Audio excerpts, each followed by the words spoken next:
ये एक छोटा सा बेड है 3 बाय 8 या 9 फुट का। और जो मैं बार बार कहता हूँ कि अपनी अपनी ज़िंदगी में रेजिलियंस लेके आएँ ताकि हम थोड़े से जो हालात में तब्दीलियाँ आ रही हैं हम रेजिलियंट हों, हम उसको फेस कर सकें। तो ये छोटी सी एक उसकी मिसाल है। कोई बहुत बड़ा प्रोजेक्ट ये नहीं है।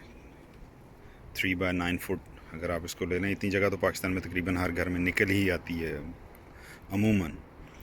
तो सबसे पीछे ये एक रो में कॉस्मोस लगे हुए हैं जो इंशाल्लाह अभी 15-20 दिनों में फूल देंगे।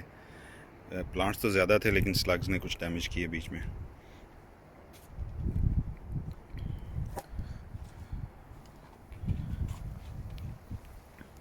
उसके बाद में ये पालक लगी हुई है। ये 2-3 पौधे तो ठीक हैं बीच में, लेकिन बाकी जो हैं ये अब सीडिंग की तरफ जा रहे हैं। तो वी लेट देम सीड। उसके बाद में इंशाल्लाह इन्हीं सीड्स को दोबारा हम अगस्त में दोबारा लगाऊंगा मैं इनको यहाँ पे। और फिर वो इंशाल्लाह नवंबर एंड तक कुछ ना कुछ वो हमें यील्ड देंगे। और उसके बाद में फिर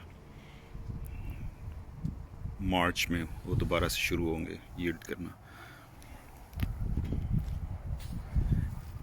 उसके बाद में ये एक रो जो है ये बीटरूट की चुकंदर की लगी हुई है। कुछ जगह पे बीच में सीड नहीं निकला, वो मिस हो गए हैं, but that's okay, part of life. ये एक टमाटर का पौधा है, ये हमसे टूट गया था तना इसका। बहरहाल वो छोटी सी एक साइड शूट उसने निकाली है, वो बड़ी होगी। ये उस पर इस ट्रस पे आ रहे हैं, उस पर टमाटर।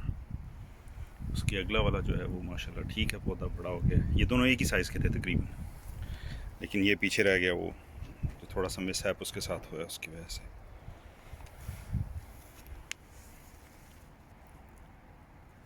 इस पे भी टमाटर लग रहे हैं।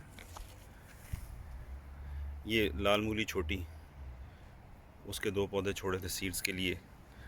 ये उतने बड़े नहीं हुए क्योंकि इन्हें मैंने ट्रांसप्लांट किया था, तो दे गॉट ट्रांसप्लांट शॉक। 2 पौधे बेसल के हैं, वंस अगेन उसको स्लग्स ने डैमेज किया हुआ है। ये आप देख सकते हैं खीरे। एक के ऊपर जाली चढ़ा दी है जस्ट इन केस, क्योंकि वो ज़मीन के बहुत साथ है, स्लग्स ना डैमेज करें। बाकी कुछ और खीरे इन पे आ रहे हैं इंशाल्लाह। ये पौधा स्कॉच बॉनेट चिली का है, जिसको बंगाली नागा चिली बोलते हैं। ये ग्रीन पेपर है, वो भी एक ग्रीन पेपर है। ये कोरजेट का पौधा मैंने ये काफ़ी लेट लगाया है। इसके पत्तों के रंग से भी आपको पता चल रहा है कि वो येलोइश सा है, तो थोड़ा सा स्ट्रगल कर रहा है। तो इस वेदर में, मौसम में जहाँ पे हम हैं, यहाँ तो चूँकि स्लग्स बहुत ज़्यादा डैमेज करते हैं, तो मैंने इस तरह से एक पानी की बोतल नीचे से काटी हुई है, तो इसको इस पौधे के ऊपर चढ़ा देता हूँ शाम में, ताकि स्लग्स वगैरह इसको डैमेज ना करें। बहरहाल इंशाल्लाह in couple of days it's gonna be okay. ये एक और कोरजेट का पौधा है, ये आप देख रहे हैं, ये फीमेल फ्लावर है। ये खुलेगा, पॉलिनेट होने के बाद पीछे ये जो है ये कोरजेट बन जाएगी। There is another one there. ये जो बड़ा है ज़रा पौधा, ये मैरो का है, तो ये भी कोरजेट ही की तरह की टाइप है।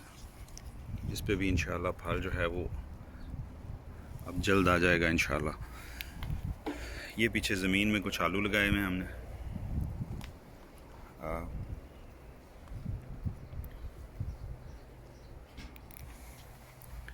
ये थोड़े से चिलीज़ के प्लांट्स हैं, ये बकेट्स में ही लगे हुए हैं ऐसे ही बस।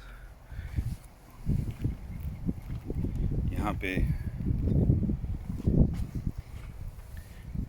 ये रोज़बेरी ये ब्लैकबेरी है, तो ये थॉर्नलेस ब्लैकबेरी। तो इस पे फ्लावर्स आ रहे हैं, अभी इंशाल्लाह फ्रूट आएगा।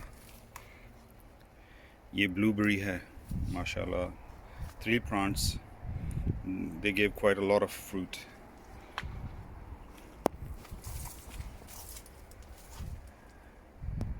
ये रास्पबेरी,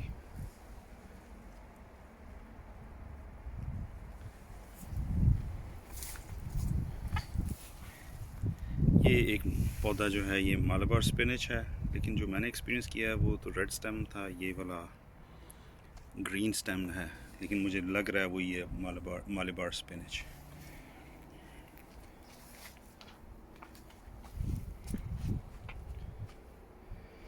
तो ये जो ये छोटी सी जगह से अल्हम्दुलिल्लाह हम काफ़ी कुछ ले रहे हैं, इससे काफ़ी यील्ड ले रहे हैं। स्पिनच जो है 1 जुलाई है आज, तो स्पिनच हम मेरे ख्याल में 5 दफ़ा या 6 दफ़ा पका चुके हैं। छोटा मोटा पत्ते काट के ब्रेकफास्ट में ऑमलेट में डाल लेना वगैरह, वो तो अनगिनत दफ़ा हुआ है यहाँ पे। वो यह मैं भूल गया था बताना, ये जो ऊंचे वाला पौधा ये कद्दू का है। तो रेजिलियंस यही है आने वाले दौर के लिए, आने वाली मुश्किलात के लिए, कि हम अपने आप को तैयार करें, जितना भी हम कर सकते हैं, जो भी कर सकते हैं थोड़ा बहुत। इतनी जगह अगर पाकिस्तान में आपके घर में मैसर आ सकती है तो अभी इसमें जगह खाली हैं, और अभी और पौधे हमें इसमें लगाने हैं, लेकिन वक्त के साथ साथ स्लोली तो ये है कि you can get fair bit, you can help the environment, help yourself, and be a bit resilient as well along the way. फिर जब थोड़ा सा इंसान को तजर्बा आता है तो फिर वो उससे आगे बढ़ के नेक्स्ट स्टेप लेने की तैयारी करता है। तो ये है कि definitely I would say do something, grow a little, whatever little you can grow.